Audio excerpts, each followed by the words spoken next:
নবী করিম সাল্লাল্লাহু আলাইহি সাল্লাম এ হাদিস বলার পর তিনি বলেছেন, মহিলাদের দুটি গুণের কারণে, দুটি খারাপ গুণের কারণে, দুটি দোষের কারণে তারা জাহান্নামে সবচেয়ে বেশি যাবে বা বেশি যায়। এর ভিতরে একটা হলো তারা তুকফিরনাল লানা ও তাকফুরনাল আশির। তিনি বলেছেন, তোমরা মহিলারা বেশি বেশি করে লানত দাও, অভিশাপ দাও। এটা একটা রোগ।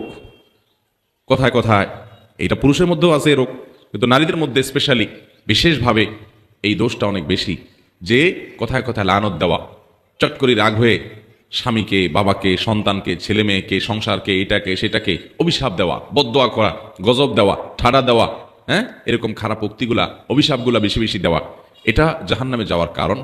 আর আরেকটা হলো তাকফুরনাল আশির, স্বামীর নাশকরি করা। পুরুষদের মধ্যেও এই রোগ আছে।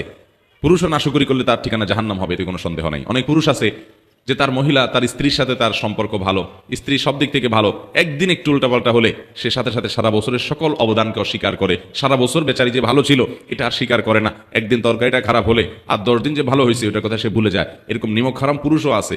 কিন্তু নবী করিম সাল্লাল্লাহু আলাইহি ওয়াসাল্লাম এই হাদিস থেকে বোঝা যায় যে আমাদের মা বোনদের মধ্যে এই রোগটা তুলনামূলকভাবে বেশি, যে তারা পুরুষদের বিশেষ করে তার স্বামীদের তারা নেয়ামতকে অস্বীকার করে ফেলে খুব তাড়াতাড়ি।